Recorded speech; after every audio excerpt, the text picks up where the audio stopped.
ये प्रथा कि आपकी भक्ति का मार्ग टूटे नहीं, इस भक्ति के मार्ग में कोई अवरोध ना आए। इस बात को अभी कुछ दिन पहले मेरा बड़ा सुंदर संवाद हुआ। एक बहुत वैज्ञानिक महात्मा आए, उन्होंने एक बात को कहा। उन्होंने कहा अगर तुम यहां से दिल्ली जाने लगे, रास्ते में एक जगह जाम लग गया, जाम में तुम्हें रुकना पड़ गया, तो तुम्हारी यात्रा सतत नहीं है। तुम किसी दिशा में चल रहे हो, कहीं रुकावट आए और तुम इस मोह में रह गए कि मैं अपनी गाड़ी नहीं छोड़ूंगा, मैं तो अपनी ही गाड़ी से दिल्ली जाऊंगा। जाम अगर 10 घंटे का लग गया तो तुम्हारी यात्रा खंडित हो गई, टूट गई। तुम वहीं पर खड़े रह गए जगह 10 घंटे के लिए। अगर तुम्हें सतत करना है, अगर तुम्हें शाश्वत करना है, अगर तुम्हें सनातन अपने जीवन में रास्ता अपनाना है कि तुम्हारा जीवन खंडित ना हो, तो तुम्हें अपनी गाड़ी का मोड़ छोड़ देना पड़ेगा, तुम्हें अपना रास्ता थोड़ा सा बदल देना पड़ेगा। तुम्हें गाड़ी से उतर करके बस, टेम्पो, रिक्शा, पैदल जो भी हो, तुम्हारा रास्ता ना रुके, तुम आगे चलते रहो, इसका प्रयास करना पड़ेगा। अगर तुमने ये प्रयास कर लिया, गाड़ी का मोड़ छोड़ दिया, जाम में नहीं फंसे रहे, आगे जाने के दूसरे रास्ते ढूंढ लिए, तो तुम्हारा प्रयास समापन होगा। तुम रुके नहीं, तुम चलते चले गए। महाराज जी कहा करते थे संतों का मार्ग सनातन मार्ग होता है, क्योंकि वो चाहते हैं कि तुम अपने जीवन में कर्म कांड में मत फंसो, तुम कर्म को योग की तरह धारण करो। कोई भी काम करो, अगर उससे तुम्हें प्रभु याद आता है, अगर प्रभु की मौजूदगी का एहसास होता है, जीवन में तुम्हें अपने कर्तव्य के प्रति, अपने जीवन में एक एक सांस के प्रति तुम्हें दायित्व समझ में आता है, तुम अपना धर्म नहीं भूलते। अब तुम्हारा स्वधर्म क्या है? भगवान श्री कृष्ण ने गीता में कहा है, मनुष्य होने के नाते अगर तुमने ये समझ लिया कि मनुष्य होना क्या है, तो तुम्हारा सबसे बड़ा स्वधर्म है दया दान। तुम अपने जीवन में दया धारण करो, तुम सबको समदृष्टि से देखने वाले बनो, तुम लोगों को प्रेम से जीवन में, अपने जीवन में धारण करो। अब माता होती है, आज बच्चा माता को 2 बार गुस्से से कुछ कहे तो माता और बच्चे को उसी क्षण घर से बाहर तो नहीं निकाल देती। ऐसा तो नहीं कहती कि तुम मुझसे बदतमीजी से पेश आए, मैं तुम्हें घर से बाहर निकाल देती हूँ। महाराज जी कहा करते थे, माता क्षमा दान जानती है, माता दया दान जानती है। माता जानती है बच्चे ने जो किया वो नादानी में किया, जब एहसास होगा ये इस बात का बुरा मानेगा, इसको दुख होगा, ये कैसे सुधर जाएगा। मुझे कहा करते थे, संत हमें जीवन में उस मनुष्य जीवन की पढ़ाई सिखाना चाहता है। कहता है तुम इस बात को समझ लो कि तुम जितने भी संसार में जन्मे हो, इस संसार में उस प्रभु के भेद को जानना तुम्हारे जीवन की सबसे पहली कड़ी है। और उस प्रभु को जानने के लिए तुम्हें अपने जीवन में हमेशा अपने जीवन की, इस मनुष्य जीवन की सबसे ऊंची धारणा को अपनाना पड़ेगा, जिसे धर्म कहोगे।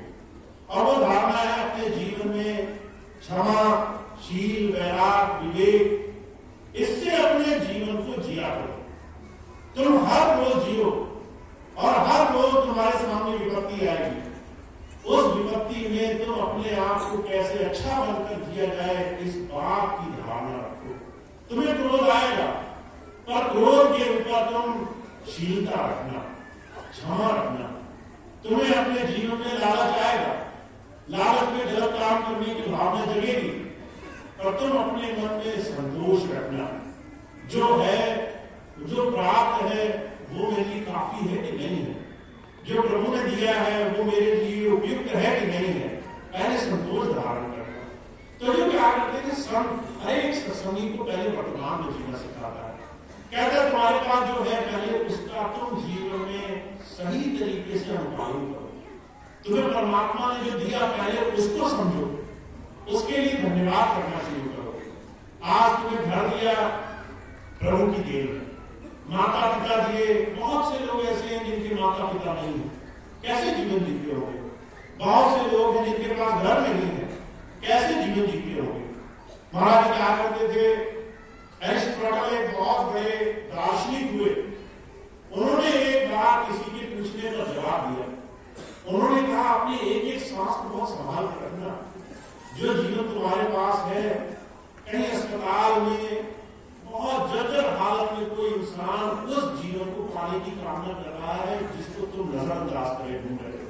तुम कहते हो मेरे को क्या दिया परमात्मा ने, पर तुम्हारा शरीर स्वस्थ है, माता पिता है, घर में खाने को रोटी है, सुख चैन का जीवन है। इस जीवन के लिए कोई अस्पताल में कामना कर रहा है, हे प्रभु मुझे जीवन दोबारा मिल जाए, मैं तेरी याद करूंगा।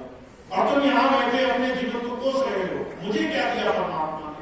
वो जो कहा करते थे उस प्रभु को बदलते देर नहीं लगेगी, तुम उसकी जगह ले लो, वो तुम्हारी जगह ले ले, इसको बदलते देर नहीं लगेगी।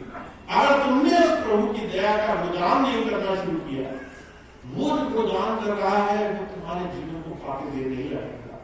तो जो संत आते हैं वो कहते हैं तुम पहले वर्तमान को देखो, प्रभु ने बहुत कुछ दिया है, तुम्हें अच्छा जीवन दिया, सुख चैन की ईमानदारी की रोटी दी, हाथ पैर दिए, शरीर दिया, समर्थ दी।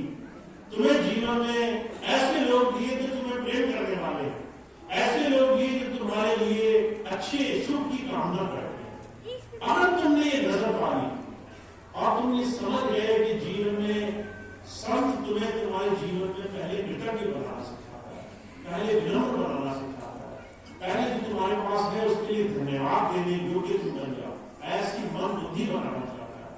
तो जो कहा करते थे इसको स्वामी जी महाराज ने पात्रता कहा है। आप अपने जीवन में गुरु से तभी कुछ पाओगे जब आप पात्र बन जाओगे, जब आप उसकी मर्जी पर, उसके भाड़े पर छोड़ना शुरू करोगे। अभी कुछ देर पहले मुझे एक भाई मिले आकर के, वो कह रहे भैया जी मैं चाहता हूं आप मेरे मन की इच्छा पूरी कर दें ताकि जो है मेरे मन को संतोष हो सके। मैंने कहा शायद यही कारण है कि तुम जीवन में आगे नहीं बढ़ पा रहे, तुम्हारे मन में अभी भी अपने ही मन की मनमानी की इच्छा लगी हुई है, मेरे ही मन की हो जाए तो मेरा जीवन अच्छा हो जाएगा। हो सकता है प्रभु ने तुम्हारे लिए और अच्छा लिखा हो, तुमने सोचा मुझे 100 रुपया मिले, परमात्मा 1 लाख की गिनती लिखकर बैठा हो, और तुम तो 100 बैठते हो, तुम तो अपने मन की चलाने में लगे हो। अगर तुम अपने मन से चाहते हो, अगर अपने मन से अपने मन की इच्छाओं के पीछे भागते रहोगे तो तुम गुरु से, उस प्रभु प्रेम से कैसे कुछ पा सकोगे। पहली चीज है हमें अपने जीवन में पात्र बनना है, हमें अपने जीवन में कृतज्ञ बनना है। जो वो प्रभु दे रहा है पहले उसके लिए दिल में शुक्राना आता है, उसके बाद अगर कुछ और चाहिए तो तुम उसकी इच्छा पर सोच छोड़ो, हे प्रभु जो तुम्हें ठीक लगे वो तुम मुझे बख्शो। अगर तुम्हें लगता है मेरे जीवन में मुझे ये आज की जो मेरी इच्छाएं है वो पूरी नहीं होनी चाहिए, तो तुम्हारी इच्छा से वो मेरा काम बिल्कुल ना है। और तुम चाहते हो कि मेरे ये काम बन जाए, तुम अपनी कृपा से ही तुम मुझे प्रदान करो, जो तुम्हें ठीक लगता है वो मुझे दे देना। तो जो क्या करते थे, संत चाहता है तुम अपने जीवन में जीवन को शिष्य की तरह, अपने जीवन में धारणा की तरह धारण करो। तो आप और हम जिस जीवन में गुरु से कुछ पाने के लिए आए, उसके लिए हमें पात्र बनना चाहिए। उसके लिए पहले हमें अपने वर्तमान में जो उस प्रभु ने दिया उसके लिए कृतज्ञ होना जरूरी है। उसके लिए हमें अपने जीवन में अपने आज के जीवन को समझना बड़ा जरूरी है।